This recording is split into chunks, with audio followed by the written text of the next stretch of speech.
திரு ரமேஷ் சந்திரன், திரு அண்ணாமலை போட்டியிட வேண்டாம் அப்படின்றது யாருடைய விருப்பமாக இருந்தது? திரு அமித்ஷாவுடைய விருப்பமா, திரு எடப்பாடி பழனிசாமியின் விருப்பமா இருந்தது? இல்லைங்க, இப்போ கடந்த காலங்களில் நம்ம பல விவாதங்களில் பேசியிருக்கோம். அதில் இபிஎஸ் ஓபிஎஸ்னு ஒரு விவகாரம் வந்தால் அதில் அமித்ஷா டெசிஷன் எடுக்கிறாரா இல்லை மோடி டெசிஷன் எடுக்கிறாரான்னு கேட்குற மாதிரி இப்போ பாஜகவின் உட்கட்சி விவகாரம் இதில் எடப்பாடி டெசிஷன் எடுப்பாரா அப்படிங்கிற ஒரு கேள்வி இருக்குல்ல. ஸோ இது என்னன்னா, இந்த டெசிஷனுக்கு பின்னாடி பல ஃபேக்டர்ஸ் இருக்கு.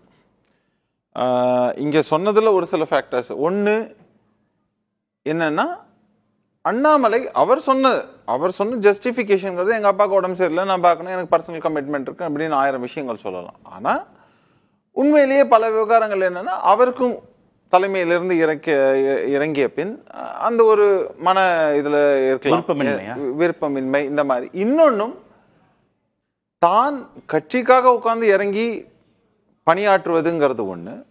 ஆனால் தான் ஒரு கேண்டிடேட்டா இறங்கணும். இப்போ நீங்க அவங்க கேட்ட 2 தொகுதி சொல்றாங்க அப்படின்னாக்க அந்த தொகுதிகளில் நீங்க முக்கியமாக கவனிக்க வேண்டிய விஷயங்கள் எல்லாமே இப்போ ஒரு தொகுதியில காங்கிரஸ்க்கு கொடுக்கப்பட்டிருக்கிறது அப்படின்னு நம்ம பாக்குறோம்னா, அப்போ ஒரு கால்குலேஷன் சிங்காநல்லூர் அப்படிங்கும்போது அந்த கால்குலேஷன் என்னன்னா, ஓகே எங்கெங்கெல்லாம் காங்கிரஸ் நிக்கிறாங்களோ அந்த இடத்துல அந்த சின்னத்திற்கு மாற்றாக, கை சின்னத்திற்கு மாற்றாக தாமரை நிற்குமானால் அது ஒரு அட்வான்டேஜா இருக்கும் அப்படின்னு பாஜக தரப்புல இருந்து பாக்குறாங்க. ஆனா டிஎம்கேவும் ஏடிஎம்கேவும் எப்படி பாக்குறாங்க அப்படின்னாக்க, இது நிதர்சனமான உண்மை, இது யார்கிட்ட வேணா வெரிஃபை பண்ணிக்கலாம். எங்கெங்கெல்லாம் காங்கிரஸ் நிக்குதோ அங்க ஏடிஎம்கே நின்னாக்க ஏடிஎம்கேக்கு அட்வான்டேஜ். எங்கெங்கெல்லாம் பாஜகன்னு ஒரு சின்னம் நிக்குதோ அங்கங்கெல்லாம் டிஎம்கே நின்னா டிஎம்கேக்கு ஒரு அட்வான்டேஜ்னு எந்தெந்த கட்சிகள் நினைக்கிறார்கள். ஸோ இந்த மாதிரியான ஒரு கால்குலேஷன். இன்னொன்று, ஒரு சில தொகுதிகள் ஏற்கனவே அவங்க நின்று அவங்க வெற்றி பெற்ற தொகுதிகள் அப்படின்னு இப்போ எம்ஆர் காந்திக்கு திரும்ப கொடுத்துருக்காங்க. இந்த மாதிரியான ஒரு எக்ஸாம்பிள் வச்சுக்கிறோம்.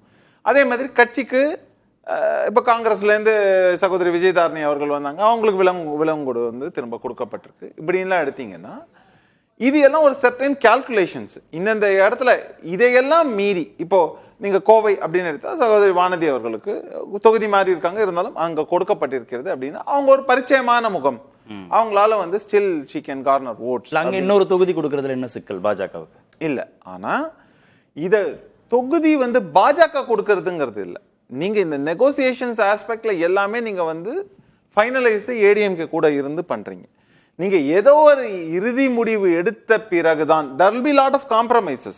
அதுக்கப்புறம் தான் இந்த லிஸ்ட்ங்கிறது பொதுவெளிக்கு பப்ளிஷ் செய்யப்படுது. இல்ல, கன்னியாகுமரியில 1க்கும் மேற்பட்ட தொகுதிகளை ஒதுக்கீடு செய்ய முடியும். ஆனா கோவையில ஒரே ஒரு தொகுதி தான், ஏன்னா திரு அண்ணாமலை அங்க கேட்கிறாருங்கிறதுனால தவிர்க்கப்படுது அப்படின்னு விவாதங்கள்ல பேச இல்ல, அப்படிலாம் சொல்லப்படலாம். ஆனா கொங்கு பெல்ட்டை பொறுத்த வரைக்கும் இந்த எலெக்ஷன்ல தன்னை நிரூபிக்க வேண்டிய கட்டாயத்தில் திரு எடப்பாடி பழனிசாமி அவர்கள் இருக்கிறாருன்னு நான் பார்க்கிறேன். அதனால தன்னோட ஃபோர்ட்டே இப்ப நான் ஓப்பனா என்ன நம்ம லிஸ்ட பார்த்தா தெரியும், எங்கெங்கெல்லாம் சிட்டிங் மினிஸ்டர்ஸ் இருக்காங்களோ அங்கெல்லாம் பெருவாரியாக நீங்க கூட்டணிகளுக்கு கொடுத்திருக்காங்க. நீங்க பிக் விக்ஸ் யார் யாரெல்லாம் எங்கெங்க இருக்காங்கன்னு பாத்தீங்கன்னா அதை எல்லாத்தையும் கூட்டணிக்கு கொடுத்திருக்காங்க. ரிஸ்க் எடுக்கிறதுக்கு திரு பழனிசாமி விரும்பல. ரிஸ்க் எடுக்கிறதுங்கிறது வேற, ஆனா எப்படிதான் நீங்க கூட்டணிக்கு ஒதுக்கி ஆனோம். அவரோட ஐடியா என்னன்னா, ஹை ப்ராபபிலிட்டி எனக்கு 40லேருந்து 50 எங்க நான் கிளைம் பண்ணுங்கிறத விட எனக்கு 30லேருந்து நான் 50 கிளைம் பண்ணுங்கிறதுக்கும் ரெண்டுத்துக்கும் வித்தியாசம் இருக்கு.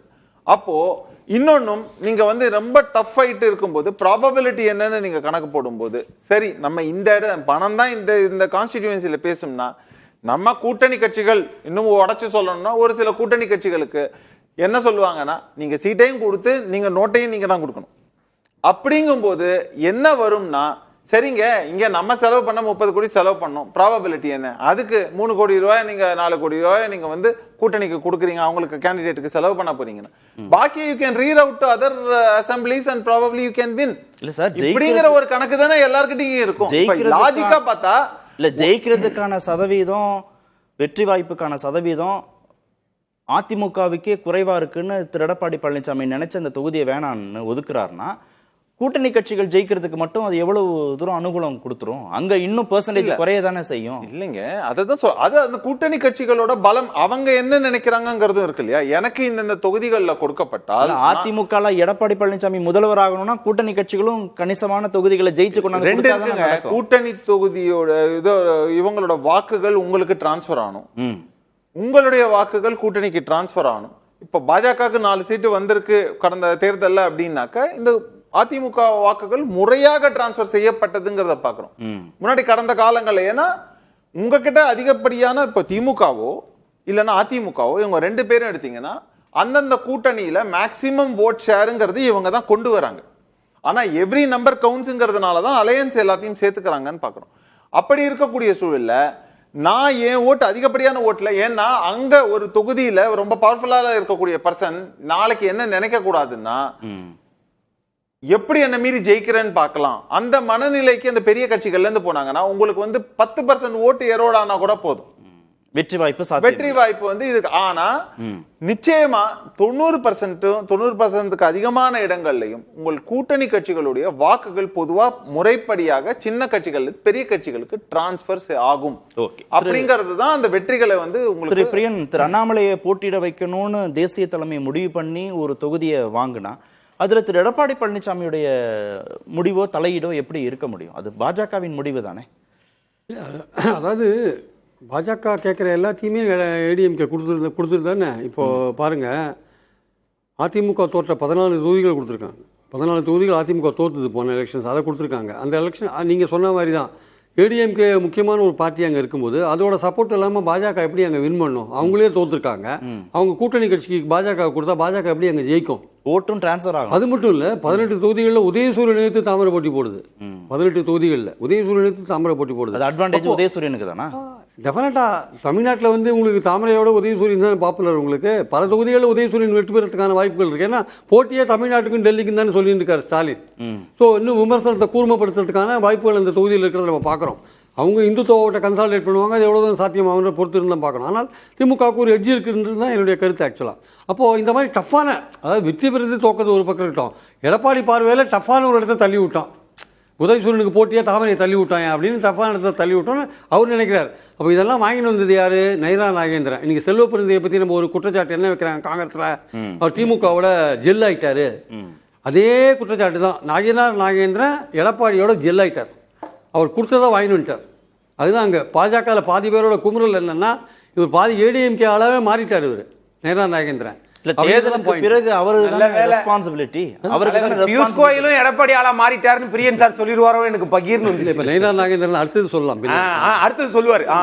கேளுங்க. இல்ல, அவர் தானே ரெஸ்பான்சிபிலிட்டி. அந்த 27 தொகுதிகளையும் ஜெயிக்க வைக்க வேண்டிய பொறுப்பு திரு நயினா நாகேந்திரனுக்கு தானே. ஆமா, நயினா நாகேந்திரனுக்கு இருக்கு சார் பொறுப்பு. அவருடைய வெற்றியே அவருக்கு சந்தேகமா இருக்கு. திருநெல்வேலியிலிருந்து ஓடி வர சாத்தூருக்கு அவருடைய வெற்றி அவருக்கு சந்தேகமா இருக்கு. Why is running away. சொந்த தொகுதியில் போட்டி போட தைரியம் இல்லாதவர் எதுக்கு சாத்தூர் போறாரு? அதுக்கு நீங்க ராகுல் காந்தி ஏன் இங்க வந்தான்னு கேட்காதீங்க. நான் சொல்ல வரதுன்னா ஒரு தலைவர் லெவல்ல ரேஞ்சில் இருக்காங்க. இவருக்கு ஒரு நேட்டிவ் பிளேஸ். நான் சொல்லி முடிச்சிடுறேன், அப்புறம் நீங்க வாங்க. நீங்க அப்போ அந்த சொந்த தொகுதியில நீங்க ஓடி வரீங்க, நீங்க சொந்த தொகுதியில நீங்க தோக்குறீங்க. அதுவும் பாஜக கொடுத்திருக்காங்களா என்ன? இல்ல இருந்திருந்தா நியாயம் கேட்கறது. அதனால தான் அந்த இடைவெளி.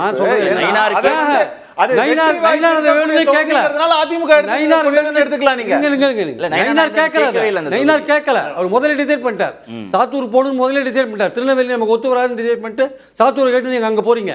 அவங்களுக்கே நம்பிக்கை இல்லை. திருநெல்வேலி நம்ம சொந்த தொகுதியில் போட்டி போட்டா வின் பண்ணணும்னு அவங்களுக்கே நம்பிக்கை இல்லை. நம்ம பாயிண்ட் என்னன்னா, அண்ணாமலைக்கு பாஜக தலைமையை நினைச்சிருந்தா வாங்கி தந்திருக்கலாம் நீங்க சொல்றீங்க. நீங்க ஆனா எடப்பாடி அந்த இடத்துல தெளிவா இருக்கார். இல்ல, தடுக்க முடியுமா? அவரால் தடுக்க நிச்சயமா தடுக்க முடியும் சார். இந்த மாதிரி சொத்த தொகுதியெல்லாம் பாஜக கொடுத்துட்டு தடுக்க முடியாதா? அண்ணாமலை வரக்கூடாதுன்னு வேற ஏதாவது ஒரு காரணம் சொல்லுவார். நாங்கள் போன வாட்டி 9 தொகுதியில் நாங்கள் தான் வின் பண்ணோம், நாங்கள் ஜெயிச்ச தொகுதி கோயம்புத்தூர், எங்களுக்கு செல்வாக்கு. பாஜகவுக்கும் கோயம்புத்தூர் ஏரியாவில் ஓரளவுக்கு செல்வாக்கு இருக்கு. அவங்க ஒரு தொகுதிக்கு இன்னும் 2-3 தொகுதி வாங்குறதுக்கான வாய்ப்புகள் கூட இருக்கு. ஆனால் அதையும் கோட்டை விட்டாங்க பாஜக. சீட்டு கொடுத்திருந்தா, அவங்க பாஜக கேட்டதெல்லாம் கொடுத்திருந்தா பாத்துங்க, கட்சியை அடிமைப்படுத்திட்டாருங்க, அவமானப்படுத்திட்டாருங்க, எதை வேணாலும் பேசுவாங்க. இப்ப கொடுக்கலன்னா இப்ப பாத்தீங்களா பாருங்க, தள்ளி விட்டுட்டாருங்க. இங்கிட்டு போய் இங்க அமைச்சர்களா பார்த்து இவங்க இது பண்ணி விட்டாருங்க. 14 தொகுதி இப்படி பண்ணிட்டாங்க. சார், எப்படி வேணுமானாலும் பேசலாம், அரசியல் செய்வது மிக மிக கடினம் இன்னைக்கு இருக்கிற சூழ்நிலையில. ஆகையினால டெல்லி அரசாங்கம், மத்திய சர்க்கார் 21 மாநிலத்தில் ஆட்சியில் இருக்கிறவங்க, மத்திய அமைச்சர் வந்து 2 முறை பேசியதற்கு பிறகும் இந்த முடிவு எடுக்கப்பட்டதுன்னா இல்ல அதிமுகவே ஜெயிக்கிறது சிரமம்னு இருக்கக்கூடிய தொகுதிகள் பாஜகவுக்கு கொடுக்கறதுல என்ன கணக்கு இருக்கு சார்? அரசியல்ல சிரமம், இது தோல்வியுறும், இது வெற்றியுறும் அப்படின்லாம் இங்க ஒண்ணுமே கிடையாது. அப்படி பாத்தீங்கன்னா தமிழ்நாட்டில் அண்ணன் திருமாவளவன் அவர்கள் டெல்லியை விட்டுட்டு ஏன் இங்க வந்து காட்டுமன்னார் கோயில நிக்கிறாங்க? ஏன் அதை யாரும் கேள்வி கேட்க மாட்டாங்க. அவரே விளக்கம் சொல்லிட்டாரு. அததான் அதே மாதிரி விளக்கம் அதிமுக சொல்லிருச்சு. இருந்தாலும் நம்ம இது பாத்தீங்களா, இந்த அமைச்சர் பகுதி பூரா அங்க கொடுத்துட்டாங்க அப்படின்னு சொன்னா இந்த முரண்பாடான இந்த கருத்து இருக்கு பாத்தீங்களா, மக்கள் இதை ஏற்றுக்கல. அதிமுக என்ன விளக்கம் சொல்லிச்சு சார்? அதிமுக என்ன விளக்கம் சொல்லிச்சு சொல்லுங்க. சொல்லுங்க, அதிமுக என்ன விளக்கம் சொல்லிச்சு சொல்லுங்க. என்ன விளக்கம் உங்களுக்கு சொல்லணும்னு சொல்லுங்க. நீங்க, நான் என்ன சொல்லணும்? நீங்க தானே சொல்றீங்க அதிமுக விளக்கம் சொல்லிச்சு. சொல்லுங்க சார். என்ன சொன்னாரு எதிர்க்கட்சி தலைவர்? என்ன சொன்னாரு? என்ன சொன்னார்? எங்களுக்குள் எந்த பிரச்சனையும் இல்லை, அவர்கள் கேட்டதை நாங்கள் ஒதுக்கி விட்டோம். 2-3 முறை பேச்சுவார்த்தை டெல்லியிலும் தமிழ்நாட்டிலும் நடத்திட்டு தான் வச்சிருக்கோம் சொன்னார்ல. அண்ணாமலையா லெட்டர் எழுதினாரு? அண்ணாமலையா லெட்டர் எழுதினாரு? அப்போ சொந்த தொகுதியெல்லாம் ஒதுக்கிட்டீங்கன்னு எதுக்கு அண்ணாமலையா டெல்லிக்கு லெட்டர் எழுதினாரு? அப்போ யாருக்கு எழுதினாரு? டெல்லி தலைமைக்கு. நீங்க சொல்லுங்க, எங்களுக்கு சொத்தையான தொகுதியெல்லாம் தள்ளி விட்டீங்கன்னு எழுதினாரு லெட்டர். அது யார் எழுதணும் சார்? அண்ணாமலையா எழுதணும். யார் தலைவர்? அதான் என்ன குற்றச்சாட்டு. அவர் ஏடிஎம் கூட சேர்ந்துட்டாருன்றதான் குற்றச்சாட்டு. யாரை நீங்க சேர்த்து விடலாம் சார். சார் ஆனா அது மாநில கட்சி. அதுதான் பாஜக நினைக்கிற விஷயம். பாஜக நினைக்கிற விஷயம் அதுதான்.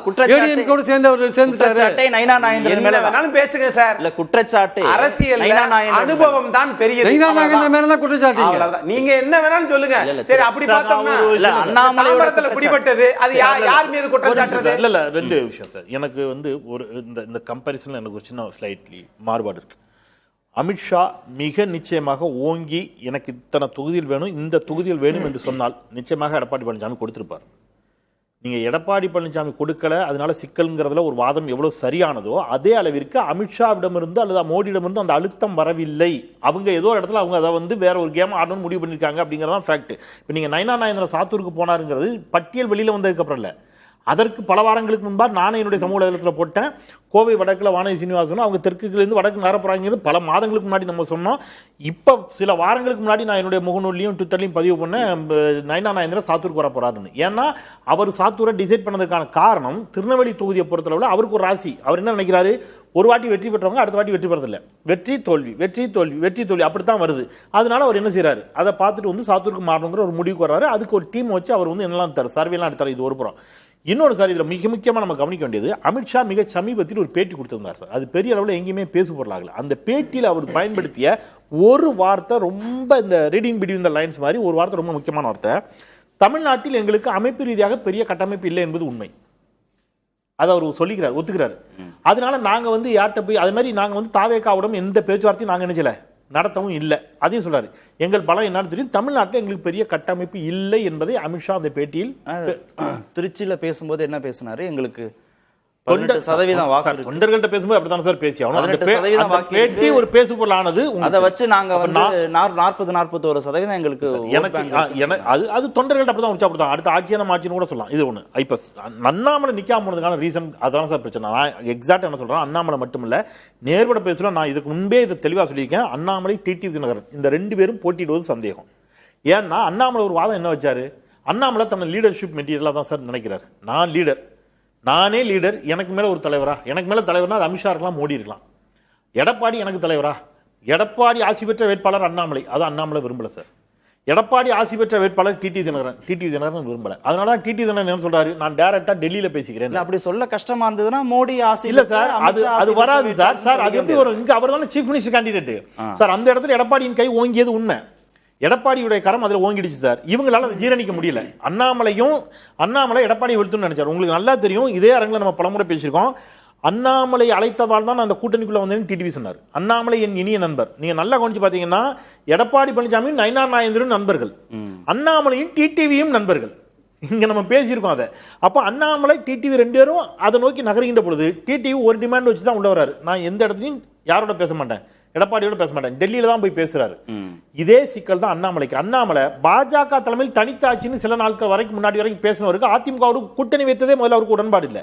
கூட்டணி வச்சாலும் சரி பாதி சீட் அவர் கேட்டாரு, அதுவும் நடக்கல.